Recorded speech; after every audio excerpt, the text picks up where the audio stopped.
안녕하세요. 저는 올해 33살인 여자입니다. 제가 너무 황당한 일을 겪어서 이렇게 글을 쓰게 되었어요. 타지에 혼자 살고 있다 보니 주위에 말할 곳이 없네요. 진짜 너무 황당한 일이 있었어요. 황당을 넘어서 너무 씁쓸하고 허무하기까지 하네요.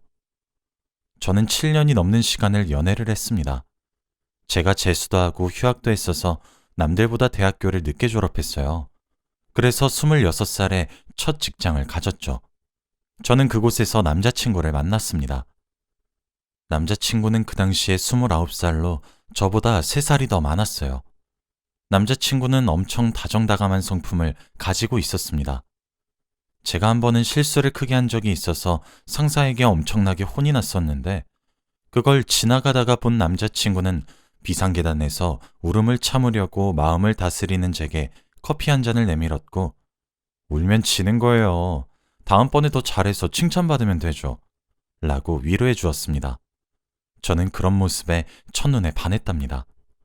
저희가 일한 곳은 게임 회사였는데 규모가 어느 정도 있는 중견기업이었어요. 저의 엄청난 대시로 저희는 연애하기 시작했습니다. 그렇게 그곳에서 3년 정도 같이 일을 하다가 제가 운 좋게 외국계 기업으로 이직을 하게 되었어요. 이직을 하게 되자 저는 전 직장에서 받았던 연봉보다 더 높은 금액을 받았지만 업무 시간은 확실히 많이 줄더라고요. 일단 남자친구와 같이 일했었던 곳은 야근이 정말 잦은 곳이었거든요. 어떨 때는 주말도 없이 소처럼 일만 해야 하고 그랬어요. 한 번은 저희 회사에서 개발 중인 게임 출시를 위해서 제가 약 2달 동안 주말도 다 반납하고 회사에서 거의 살다시피 일을 한 적이 있습니다. 그랬더니 건강이 먼저 상하더라고요. 저는 결혼도 해야 하고 임신도 생각을 해야 하는 나이인데 라는 생각에 미치게 되었죠. 일을 이젠 그만둬야 될까 고민하다가 그냥 이직을 준비하게 되었던 겁니다. 저는 정말 피나는 노력 끝에 이직에 성공했죠. 외국계 회사에서 일을 한다는 것은 상상했던 것보다 더욱 삶의 질이 높아지는 일이었어요. 일상생활에 여유가 정말 많이 생겼거든요. 남자친구는 이직에 성공한 저를 보고 이직을 해보려고 노력을 했지만 뜻대로 되지 않았습니다. 수차례 실패를 거듭하더니 이직하는 것은 포기했죠. 원래 저희가 같이 다니던 회사도 나쁘지 않은 곳이니까 경력을 쌓겠다고 하더라고요. 저는 남자친구의 결정을 응원했습니다. 참고로 말을 하자면 저는 게임에 나오는 배경이나 이런 것들 디자인하는 일을 해요. 남자친구는 소프트웨어 개발 쪽에서 일을 하고요. 같은 분야에서 일을 하지만 하는 일은 완전 반대라서 업무적으로 부딪히지는 않습니다. 남자친구는 어느 순간부터 태도가 바뀌었어요. 다정다감한 모습은 사라졌고 어느 순간부터는 제 성공을 배아파했죠. 원래 남자친구가 저보다 연차가 있어서 연봉이 조금 더 높았는데 제가 이직을 하면서 남자친구의 연봉보다 더 받게 되었고 아무래도 저는 기업이 외국계다 보니까 근무 시간이 9시부터 5시까지 일을 해요. 그리고 야근을 하게 되거나 주말에 일을 하게 되면 다음날 휴가를 주기도 하고요. 쉬라고 말이죠. 반면 남자친구의 회사는 칼퇴근할 수 있는 날은 거의 없다고 봐도 무방합니다. 저는 여유로워진 반면에 남자친구는 여전하게도 일에 치여 사니까 아무래도 제가 혼자 있는 시간이 많아지더라고요. 그래서 여러 가지 취미 생활을 하게 되었는데 그걸 너무 배아파했습니다. 그전에는 같이 회사에 남아서 일이랑 씨름하고 있는데 자기가 열심히 일을 하고 있을 때 저는 좋아하는 취미 생활을 하고 있으니 제가 너무 얄밉다고 하더라고요. 저는 그 말을 듣고 처음엔 제가 경솔했다고 생각을 했고 최대한 티를 내려고 하지 않았습니다. 입장을 바꿔보면 남자친구가 오려고 바랬던 회사에 다니는 제가 얄미워 보일 수도 있을 것 같았기 때문이죠. 사실 조금 억울한 적도 많았어요. 전 취미만 즐기는 것도 아니거든요. 저는 일에 대한 욕심이 많아서 틈틈이 자격증 공부나 일에 도움이 될 수 있는 것들을 공부하는 편입니다. 특히 저는 디자인을 하는 쪽이라서 항상 창작을 해야 하기 때문에 다양한 분야에서 영감을 얻으려고 하는 편이죠. 그렇지만 저의 이런 노력들이 남자친구의 눈엔 항상 놀고 있는 것처럼 비춰지더라고요. 언젠가부터는 너 또 노냐? 라는 말을 입에 달고 살았습니다. 솔직히 억울했지만 일의 강도가 남자친구가 훨씬 센 걸 제가 누구보다 잘 알잖아요. 같이 일한 세월이 3년이나 되니까요. 그래서 야근하는 남자친구 회사에 맛있는 것들을 싸서 찾아가기도 했습니다. 제가 일했었던 곳이라 아는 얼굴들도 많아 불편한 건 없으니까요. 근데 처음에 찾아갔을 때는 감동받았다며 역시 너 하나뿐이라며 좋아했는데 점점 시간이 가면 갈수록 자기야, 온 김에 일 좀 도와줘. 어차피 다 해봤던 일이라서 자기 이거 잘 알잖아? 라면서 본인 업무를 자꾸 도와달라고 하더라고요. 야근에 찌든 남자친구가 안쓰러워서 몇 번이나 도와줬습니다. 근데 그게 화근이 되었나 봐요. 점점 당당하게 도우라고 말을 하기 시작하더라고요. 저는 제 직장에서 퇴근을 하면 제가 이직하기 전에 일했던 곳이자 남자친구의 일터인 곳에 가서 남자친구의 업무를 도와줬습니다. 아무런 대가도 받지 않고요.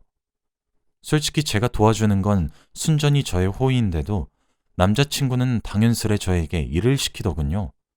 남자친구뿐만 아니라 거기서 일하는 제 전 직장 상사들도 저를 점점 아랫사람처럼 부려먹기 시작했어요. 그러다 보니까 점점 저도 기분이 나빠졌죠. 저는 원래 제가 조금 도와주면 같이 데이트할 수 있는 시간이 나기도 했고 힘들어하는 남자친구의 짐을 조금 덜어주고 싶다는 마음에서 시작된 배려였는데 어느 순간부터 제가 도와주는 건 당연하게 굴더라고요.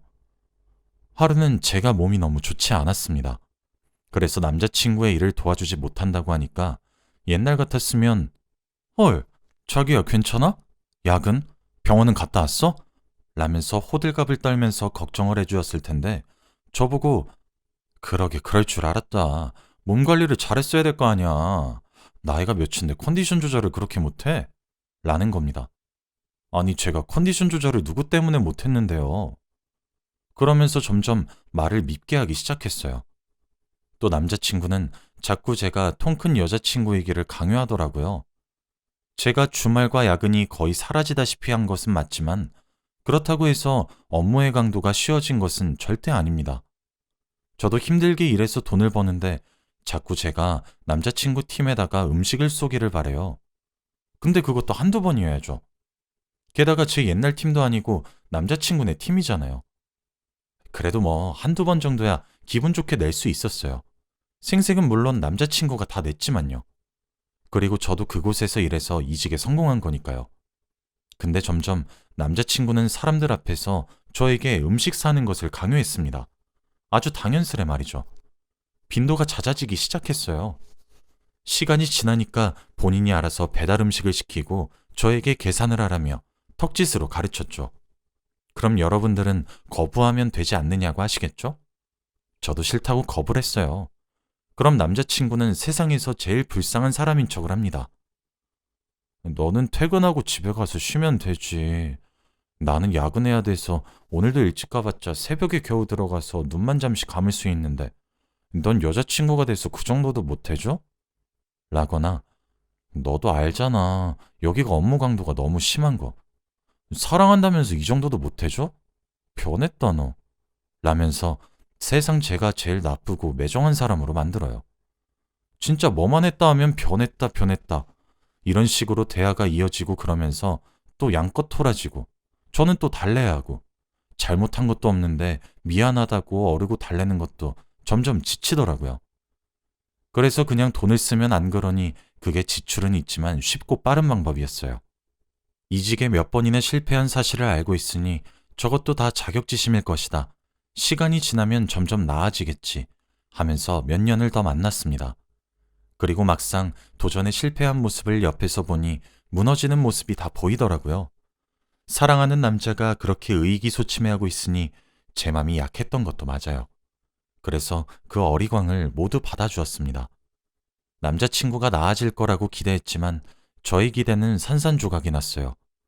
점점 과해지는 요구와 바라는 것들이 심해졌고 무엇보다 괴로웠던 것은 비아냥거림이었습니다. 어디에서 우러나오는 건지 비수처럼 꽂히는 말을 하는 빈도가 늘어났었죠. 그 와중에 제가 참여했던 프로젝트가 또 조금 크게 성공을 해서 연봉이 올랐습니다. 처음 이직을 했을 때는 남자친구보다 몇십만 원 정도 더 많은 수준이었는데 이젠 100만 원 정도 차이가 나게 되었죠. 저는 남자친구를 깎아내리거나 얕잡아 보려고 말을 한 것이 아니라 정말 같이 축하를 했음 싶어서 말한 건데 저보고 그걸 왜 말해? 누구 약 올려? 라고 쏘아붙이는 남자친구를 보니 내가 알던 사람이 맞나 싶더라고요. 그 이후로 남자친구와 제가 데이트를 하게 되는 순간 모든 비용을 제가 내고 있었습니다. 데이트 비용이 너무 부담스럽다고 얘기했더니 남자친구는 왜 그 돈이 아깝냐고 하더군요. 제가 몇 배나 더 많이 버는 것도 아니고 해봤자 100만 원 정도 더 버는 거라서 조금 부담이 된다고 했더니 자기는 일하는 시간도 많고 야근도 하고 주말도 반납해서 그 정도 벌지만 저는 칼퇴근도 가능하고 본인보다 일하는 시간의 비중이 훨씬 작은데도 자기보다 100만 원 더 받는 것을 보면 제가 사실상 2배 이상 더 벌어가는 거랑 마찬가지라고 하더라고요. 점점 속물처럼 굴고 있는 남자친구가 미워졌습니다. 말도 심장에 꽂히는 비수 같은 말만 어찌나 잘 골라서 말을 하는 건지. 그 어리광들도 제가 다 받아주었죠. 왜 그랬냐고 물어본다면 본질은 다정한 사람이란 사실을 알고 있어서였습니다. 남자친구가 직장에 관련한 이야기를 제외하면 제게 계속 다정다감했거든요. 그 자격지심만 뺀다면요. 그리고 제 부모님께 참 잘했어요. 저희 집에 오는 날이면 양손에 바리바리 좋은 것들 싸서 들어오고 자기 전에도 항상 짧은 편지 같은 글을 써주고 그랬거든요. 그래서 친구들의 부러움도 진짜 많이 샀습니다. 그런 사람이 주위에 널렸다고 해도 저런 애정 표현을 7년이 넘어갈 정도로 매일매일 질리도록 해주었거든요. 그러다 일주일에 한 번꼴로 자격지심에서 우러나오는 비아냥거림이 문제였습니다. 시간이 지나면 지나갈수록 제가 이직한 이후로 돈 안 드는 애정만 주고 있으니까 오빠가 진심으로 나를 사랑하는 걸까? 라는 의구심이 생겼어요. 한번 궁금해지니까 생각은 꼬리에 꼬리를 물고 자라났어요. 그러다가 SNS에서 어떤 남자친구가 여자친구에게 당첨됐다고 가짜 로또 용지를 만들어서 줬는데 여자친구가 그걸 들고 잠적을 했다는 기사를 보게 되었습니다. 처음엔 가볍게 웃어 넘겼는데 마음 한구석에서 오, 나도 한번 해볼까?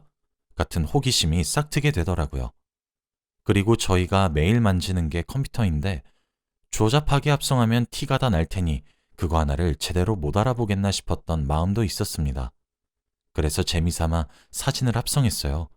그리고 합성도 조잡했죠. 어느 정도로 조잡했냐면 상단에 안테나 뜨고 그러는 부분에 하트도 그려놓고 그랬거든요. 얼핏 보면 헷갈려 보이긴 하겠다 싶었습니다. 그렇게 조작해서 인쇄한 로또 용지를 가지고 남자친구와 데이트를 하러 갔어요. 남자친구 회사에 데리러 갔고 남자친구와 데이트를 다 하고 마지막으로 와인을 마시러 갔습니다. 분위기가 좋은 바가 있었거든요. 이런저런 얘기가 오다가 제가 하이톤으로 말했죠. 자기야, 나 로또 당첨된 것 같아. 라고요. 그리고 주머니에 넣어놨던 조잡하고 합성인 티가 정말 많이 나는 종이를 보여주었습니다. 대충 저번 주 당첨번호로 조작했는데 2등으로 했어요. 아마 당첨 금액의 6,800만 원 정도였습니다. 저는 막 깔깔 웃으면서 맞지? 이러고 종이를 줬죠. 남자친구는 종이를 유심히 보더니 한숨을 푹 쉬는 거예요. 저는 사실 바로 합성이 걸리거나 속더라도 저를 축하해 줄 줄 알았는데 남자친구는 와, 당첨금 6,800? 야, 진짜 너는 맨날 뭐가 항상 잘 풀리고 잘 되는 거야? 라며 웃으며 기뻐하기보다는 두꺼비처럼 두 눈만 꿈뻑거리면서 부럽다만 중얼거렸거든요. 저는 기사에서 봤던 대로 잠시 화장실 갔다 온다고 하고 화장실에 갔어요. 체감상 한 5분 정도 지난 뒤에 화장실을 나와 자리로 돌아갔는데 남자친구가 사라져 있더라고요. 처음엔 화장실 간 줄 알았습니다. 10분 정도 더 흐르자 남자친구의 옷과 가방이 사라졌다는 사실을 알게 되었죠. 저는 남자친구에게 연락했습니다. 지금 어디야? 그날 남자친구는 답장을 하지 않았어요.